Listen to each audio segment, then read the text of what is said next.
Very happy morning to all students. So today we are going to see the unit 6, so retirement.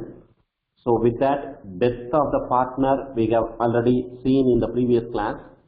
So this is the last exercise problem, exercise number 22. So page number 223. So with that, this chapter is closed. Then we will discuss the next chapter in the next class, company accounts. So today we are going to see that exercise number 22, page number 23, 223. Vijayan, Sudan and Sumar are partners who share profit and losses in their capital ratio. So நல்லா கவனிச்சுக்கோங்க. So இதில் என்ன ratios கொடுத்துருக்காங்க அப்படின்னா, ratios கொடுக்கல. So இருக்கக்கூடிய profit and லாஸில் என்ன ரேஷியோவில் பிரிச்சுட்டு இருக்காங்க அப்படின்னா கேபிட்டல் ரேஷியோ அப்படின்னு சொல்லியிருக்காங்க. ஸோ தனியாக ரேஷியோஸ் கொடுக்கல. ஸோ அது என்னது கேபிட்டல் ரேஷியோ அப்படின்னு பார்க்குறப்ப, ஸோ விஜயன் பார்த்தீங்க அப்படின்னா 70,000, சுதன் 50,000, தென் சுமன் 30,000, சுமன் 30,000. ஸோ இதில் வந்து பார்த்தீங்க அப்படின்னா ஜீரோவை ஃபுல்லாக கேன்சல் பண்ணிடு. ஸோ அப்போ என்ன வரும் அப்படின்னா 7:5:3. So this is the capital ratio. So ஜீரோவை ஃபுல்லாக எடுத்து விட்டுட்டோம் அப்படின்னா 7:5:3. So this is the capital ratio. So இந்த ரேஷியோவில் தான் அவங்க பிரிச்சுக்க போகிறாங்க. ஸோ அதுதான் சொல்லியிருக்காங்க, Vijayan, Sudhan and Suman are partners who share profit and losses in their capital ratio. So 7:5:3. Their balance sheet as on 31/12/2018 is as follows. So பழைய balance sheet கொடுத்திருக்காங்க. So இதுல liability sideல capital account Vijayan, Sudan, Suman 70,000, 50,000, 30,000, total 1,50,000. So general reserve 18,000, creditors 17,000. So asset side la building 80,000, stock 45,000, debtors 25,000, cash at bank 20,000, cash in hand 15,000, total 1,85,000. So this is the old balance sheet of Vijayan, Sudan and Suman. Here Suman died. So Suman means the third partner. So third partner died. Suman died on 31/3/2019. So இது நல்லா கொஞ்சம் understand பண்ணிக்கோங்க. So நம்ம பழைய balance sheet என்ன டேட்ல கொடுத்துருக்காங்க அப்படின்னா 31/12/2018. ஸோ இது வந்து க்ளோசிங் பேலன்ஸ் ஷீட்டு. ஆனால் அவர் இறக்குறாரு, எப்போ இறக்குறாரு அப்படின்னா 31/3/2019 இறக்குறாரு. ஸோ அப்போ அக்கௌண்ட் க்ளோஸ் பண்ணது பார்த்தீங்கன்னா 31st டிசம்பர். ஸோ அப்போ ஜனவரி, பிப்ரவரி, மார்ச், ஸோ ஒரு 3 months வந்து பிசினஸ்ல அவரு 2019 இருக்கிறாரு. 3 months கழிச்சு அவர் இறக்குறாரு. அதனால நம்ம கால்குலேஷன் எல்லாமே கொஞ்சம் சேஞ்சஸ் ஆகும். அதனால கொஞ்சம் கேர்ஃபுல் ஆயிக்கோங்க, சரியா? ஸோ இதுக்கு முன்னாடி ப்ரீவியஸ் டைம்ல பாத்தீங்க அப்படின்னா அதே டேட்லயே அவர் இறந்துடுறாரு. ஸோ அப்ப என்ன ஆகுது அப்படின்னா செட்டில்மெண்ட் சேஞ்சஸ் இருக்காது. இதுல வந்து பாத்தீங்க அப்படின்னா ஒரு 3 months கழிச்சு அவர் இறக்குறாரு 31/3/2019. So on the death of the Suman, the following adjustments are made. First one, building is to be valued at rupees 1 lakh. So building உடைய வேல்யூ 1 lakh ஆகுது. So இங்க என்ன இருக்கு, building உடைய வேல்யூ ஓல்டு பேலன்ஸ் ஷீட்ல 80,000 இருக்கு. So old balance ஷீட்ல building உடைய value 80,000 இருக்கு. So இப்போ பில்டிங் வேல்யூ என்ன சொல்றாங்கன்னா 1 lakh சொல்றாங்க. ஸோ அப்போ எவ்வளவு இன்க்ரீஸ் ஆகுது, 20,000 the building value to be appreciated. So assets value increase ஆச்சுன்னா நம்ம ரீவாலுவேஷன் அக்கௌண்ட்ல எங்க காமிப்போம், it should be shown on the credit side. It should be shown on the revaluation credit side by building 20,000. By building 20,000. Then second, stock to be depreciated by 5,000. So இங்க stock value என்ன ஆகுது, 5,000 வந்து degrees ஆகுது. Stock value 5,000 வந்து degrees ஆகுது. So அப்ப degrees ஆச்சுன்னா எங்க காமிப்போம், it should be shown on the revaluation account debit side 2 stock 5,000. 2 stock 5,000. Then third, goodwill of the firm is valued at 36,000 சொல்றாங்க. So goodwill இது வந்து எங்க வரும் அப்படின்னா it should be appear on the capital accounts. So நம்ம இப்ப revaluation accountக்கு இது தேவைப்படாது. So அதே மாதிரி இங்க கொடுத்திருக்கிறது பாத்தீங்க அப்படின்னா firmனுடைய goodwill வந்து total goodwill வந்து கொடுத்திருக்காங்க. So அதை நம்ம calculation போடணும். அது calculation போடுறப்ப பார்த்துக்கலாம். Then share of profit from the closing of the last financial year to the date of death on the basis of average of 3 completed years profit before death. So அவருக்கு profit என்ன பண்றாங்க எப்படி பிரிச்சு கொடுக்கறாங்க அப்படின்னா so average profit கொடுத்திருக்காங்க அதன் base படி நம்ம கால்குலேட் பண்ணனும் அதுவும் எப்படி கால்குலேட் பண்றதுன்றத நம்ம சம்முக்குள்ள போய் பார்க்கலாம். Then profit for 2016, 17, 18 were 40,000, 50,000 and 30,000 respectively. Prepare the necessary ledger accounts and the balance sheet immediately after the death of the Suman. So first நம்ம என்ன செய்யணும் அப்படின்னா revaluation account தான் first நாம prepare பண்ணணும். அப்ப revaluation account prepare பண்றப்ப இதுல பாத்தீங்க அப்படின்னா so ரெண்டு ஐட்டம் மட்டும் இருக்கு. building, stock. building உடைய வேல்யூ 20,000 இன்க்ரீஸ் ஆகுது, ஸ்டாக் உடைய வேல்யூ 5,000 டிக்ரீஸ் ஆகுது. சோ இந்த ரெண்டு மட்டும் தான் என்ன வரும் revaluation accountல வரப்போகுது. so you have to put a heading revaluation account. so on the debit side date, particulars, amount. so on the credit side date, particulars, amount. so இதுல பாத்தீங்க அப்படின்னா by building. so building உடைய value appreciation ஆகுது. it should be shown on the credit side by building 20,000. அதே மாதிரி stock உடைய value decrease ஆகுது. it should be shown on the debit side of the revaluation account to stock account 5,000. so இந்த ரெண்டு item மட்டும் தான் இருக்கு. so இப்போ நாம பேலன்ஸ் பண்ண போறோம். so இதுல கிரெடிட் சைடுல பாத்தீங்க அப்படின்னா 20,000 இருக்கு, டெபிட் சைடுல 5,000 தான் இருக்கு. அப்ப டிஃபரன்ஸ் வந்து எங்கிட்ட வரும் அப்படின்னா டெபிட் சைடு தான் பேலன்ஸ் வரப்போகுது. so இதுல இருந்து 5 லைன்ஸ் 1 2 3 4 5 லைன்ஸ் விட்டுட்டு நம்ம டோட்டல் போடுறதுக்கு லைன் பண்ணிக்கங்க. so first credit side total போடுங்க. so எவ்வளவு வருது 20,000. the same amount should be carried out on the debit side. 20,000 போட்டாச்சு. so இங்க வந்து 5,000 இருக்கு.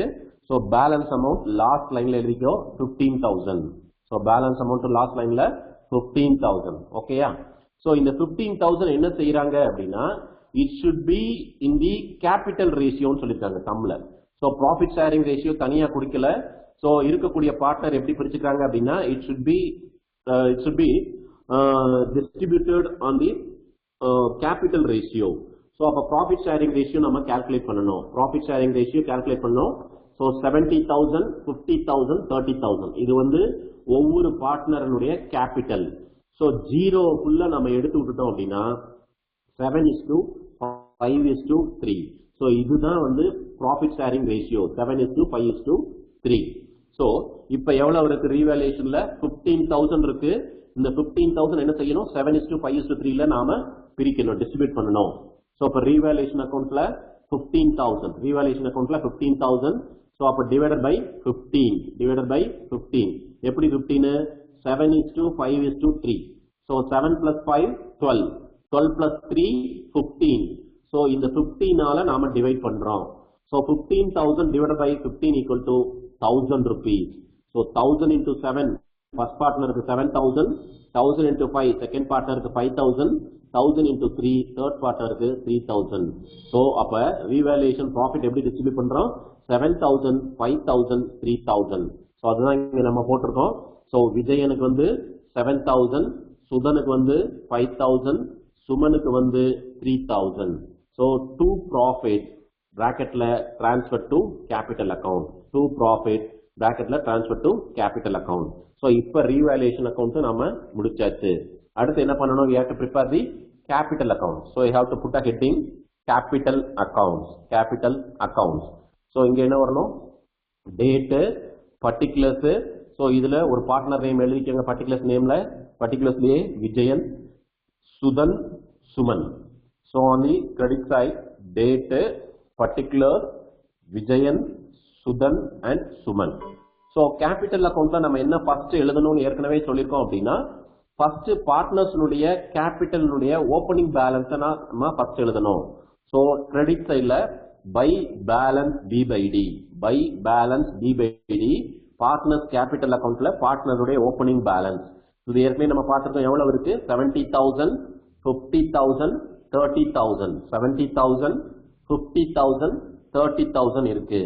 சோ அடுத்து என்ன செய்யணும் அப்படின்னா ரீவேல்யூஷன்ல ப்ராஃபிட் அல்லது லாஸ் அதை அடுத்து டிரான்ஸ்ஃபர் பண்ணணும். சோ இந்த சம்ம பொறுத்தவரை என்ன வந்திருக்கு அப்படின்னா ரீவேல்யூஷன்ல ப்ராஃபிட் வந்திருக்கு 7,000, 5,000, 3,000.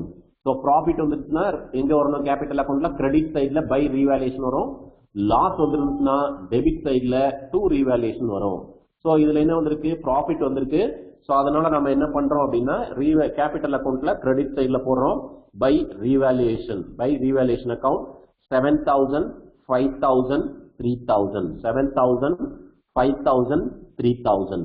சோ இது ரெண்டும் போட்டு முடிச்சதுக்கு அப்புறம் நாம அடுத்து என்ன செய்யணும் அப்படின்னா பழைய பேலன்ஸ் ஷீட்ல அக்குமுலேட்டட் ரிசர்வ்ஸ் அண்ட் சர்ப்ளஸ் ஏதாவது இருக்கான்னு பார்க்கணும்.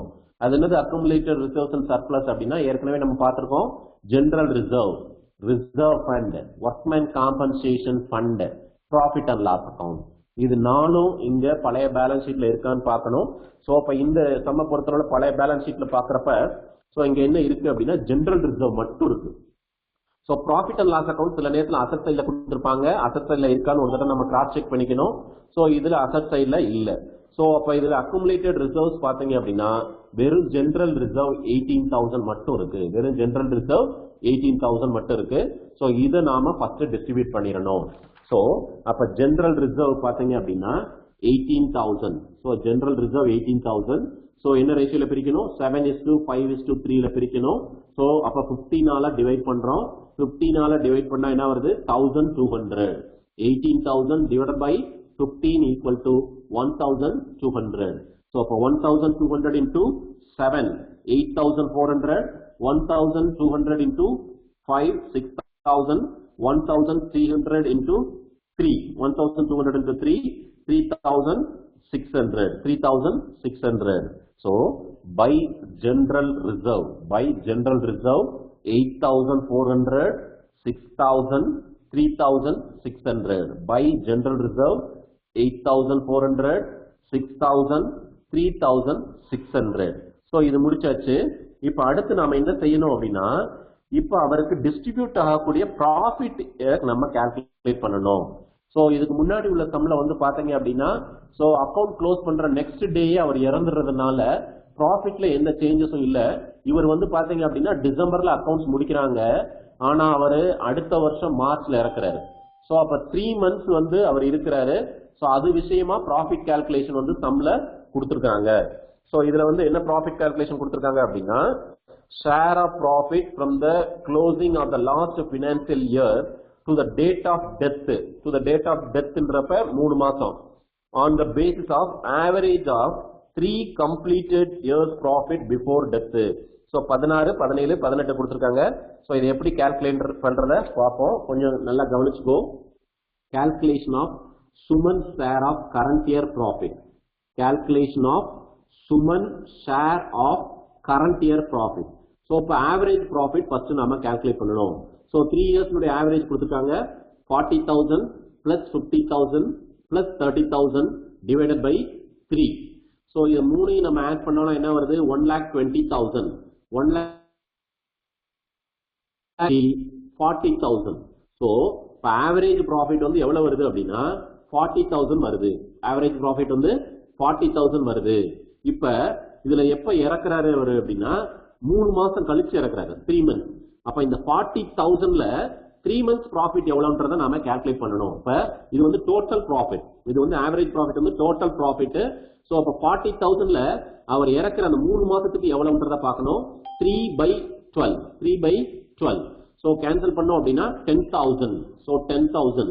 இந்த 10,000 ப்ராஃபிட் வந்து யாருக்கு சொந்தம் அப்படின்னா 3 பேருக்கு சொந்தம். சோ இருக்கக்கூடிய பார்ட்னர் 3 பேருக்குமே சொந்தம்.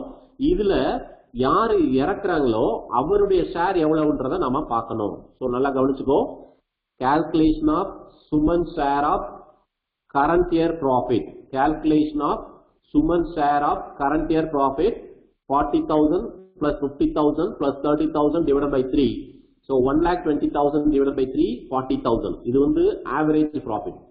சோ ஒரு வருஷத்தினுடைய ஆவரேஜ் ப்ராஃபிட் இது. சோ இதுல அவர் இறக்குறது வந்து 3 மாசம் கழிச்சு இறக்குறாரு. சோ அக்கௌண்ட் க்ளோசிங் வந்து 31st டிசம்பர். சோ இறக்குறது வந்து 31st மார்ச் 2019ல இறக்குறாரு. அப்ப அந்த 3 மாசத்துக்கு எவ்வளவுன்னு பார்க்கணும்.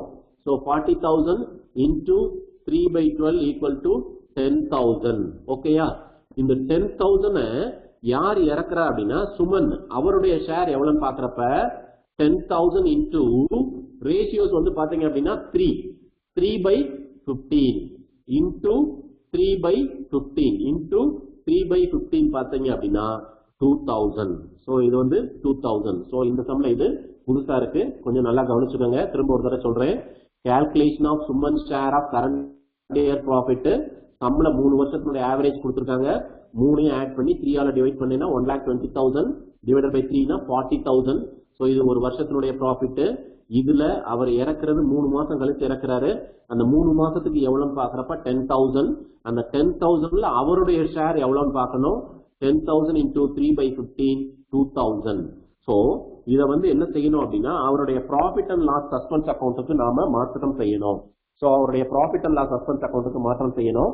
சோ அதுக்கு ஜர்னல் என்ட்ரி பாத்தீங்க அப்படின்னா Suman's capital account debtor to profit and loss suspense account. அப்ப Suman's capital account profit and loss suspense account debtor to Suman's capital, profit and loss suspense account debtor to Suman's கேபிட்டல்னு வரணும். அப்ப இங்க வரப்ப என்ன வரணும், by profit and loss suspense account, profit and loss suspense account debtor to Suman's capital, profit and loss suspense account debtor to Suman's capital by profit and loss suspense account. So விஜயனுக்கு வராது, சுதனுக்கு வராது. சுமன் அக்கவுண்ட்ல 2,000 அந்த ப்ராஃபிட்டை நாம காமிக்கணும். நல்லா கவனிச்சுக்கோங்க. சோ ஜர்னல் என்ட்ரி வந்து profit and loss suspense account debtor to Suman's capital. அப்ப சுமன்ஸ் கேபிட்டல்ல by profit and loss suspense account. So விஜயனுக்கு வராது, சுதனுக்கு வராது, 2,000. ஓகேயா? சோ அப்ப ஃபர்ஸ்ட் கேபிட்டல் போட்டிருக்கோம், அடுத்து ரீவேல்யூஷன் ப்ராஃபிட் போட்டிருக்கோம், அடுத்து ஜெனரல் ரிசர்வ் போட்டிருக்கோம், அடுத்து பார்ட்னருக்கு கிடைக்கக்கூடிய ப்ராஃபிட் நாம கால்குலேட் பண்ணணும். இதுக்கு முன்னாடி உள்ள சம்ல அந்த டேட் வேரியேஷன் இல்லாததுனால இந்த என்ட்ரி வரல. சோ இதுக்கு முன்னாடி உள்ளதுல டேட்ல வேரியேஷன் வராதனால இந்த என்ட்ரி வரல. சோ இதுல 3 மாசம் கழிச்சு இறக்குறதுனால அவருடைய ப்ராஃபிட் கால்குலேஷன் நாம கால்குலேட் பண்றோம். அது வந்து 2,000 rupees வருது. அதை வந்து இங்க நாம காமிச்சிடறோம் by profit and loss suspense account. அடுத்து பாத்தீங்க அப்படின்னா குட்வில் கால்குலேஷன் ஒன்னு இருக்கு, குட்வில். சோ இதுல குட்வில் பாத்தீங்க அப்படின்னா எவ்வளவு கொடுத்திருக்காங்க அப்படின்னா அந்த ஃபர்முடைய குட்வில் வந்து 36,000 கொடுத்திருக்காங்க. சோ அந்த ஃபர்முடைய குட்வில் வந்து 36,000 கொடுத்திருக்காங்க. ஃபர்முடைய குட்வில் வந்து 36,000 கொடுத்திருக்காங்க. சோ அப்ப இவருடைய யாரு இறந்து போறாரோ அவருடைய ஷேர் எவ்வளவுன்னு பாக்குறப்ப 315. சோ இந்த 36,000ல யார் இறக்குறா, சுமன் இறக்குறாரு. அவருடைய ஷேர் வந்து 7,200. சோ இந்த 7,200ல இப்ப இவர் இறந்துறதுனால இதுல நியூ ப்ராஃபிட் ஷேரிங் ரேஷியோ கொடுக்கல. சம்ல நியூ ப்ராஃபிட் ரேஷியோ கொடுக்கல. அதனால யாரு இறக்குறாங்களோ அவங்கள விட்டுட்டு மீத இருக்கக்கூடிய பார்ட்னரை நாம என்ன எடுத்துக்கிறோம், கெய்னிங் ரேஷியோவை நாம எடுத்துக்கிறோம். 7:5. So 7 plus 5 12. 7 plus 5 12. சோ அதனால 12ஆல டிவைட் பண்றோம். சோ இது நல்லா கால்குலேட் பார்த்து கவனிச்சுக்கோ. சோ சம்ல வந்து நியூ ப்ராஃபிட் ஷேரிங் ரேஷியோ கொடுக்கல. அதனால நாம என்ன செய்யறோம் அப்படின்னா யாரு டெத் ஆகுறாங்களோ அந்த பார்ட்னருடைய ஷேரை விட்டுட்டு அதை தான் நம்ம கெய்னிங் ரேஷியோவா எடுத்துக்கிறோம். சோ அப்ப இறந்துற ஒரு 3 கேன்சல் பண்ணிட்டோம் அப்படின்னா 7:5. இதுதான் வந்து கெய்னிங் ரேஷியோ. இந்த ரேஷியோல தான் நாம பிரிச்சுக்கிறாங்க. யாரு மீத இருக்கக்கூடிய விஜயனும் சுதனும். சோ அப்ப 12ஆல டிவைட் பண்ணா 600 வருது. 7 into 600 4,200. 5 into 600 3,000. சோ இத வந்து நாம கேபிட்டல் அக்கவுண்ட்டுக்கு மாத்தணும். இது குட்வில் ரிலேட்டடா ஏற்கனவே பார்த்ததுதான். சோ இங்க என்ன வரணும், by Vijayan's capital, by Vijayan's capital 4,200 by Suthan's capital 3,000.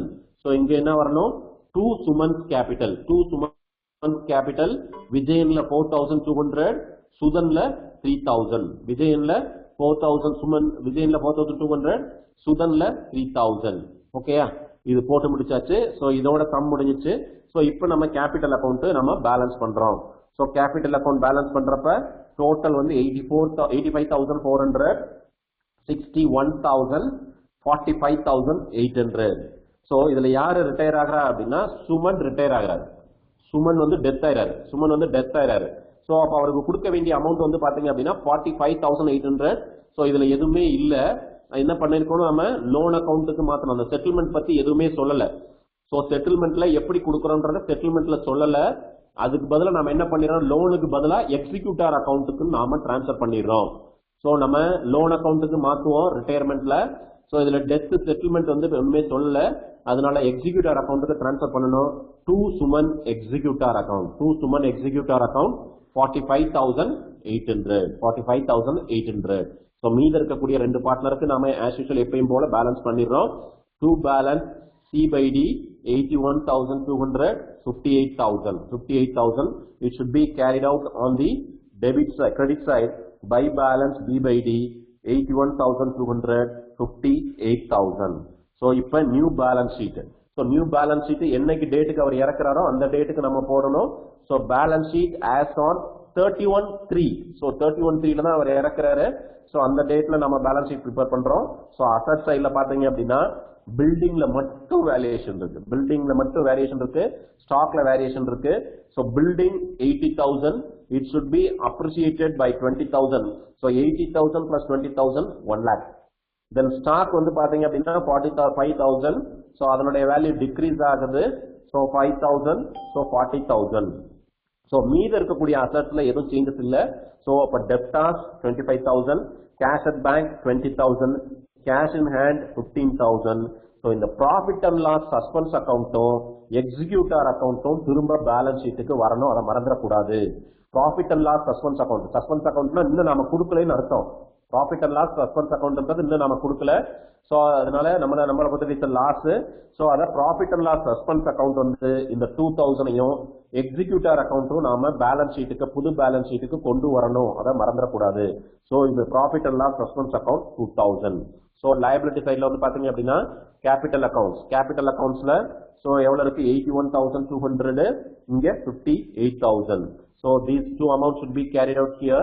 So 1,39,200. So creditors எந்த சேஞ்சஸும் இல்ல, 17,000.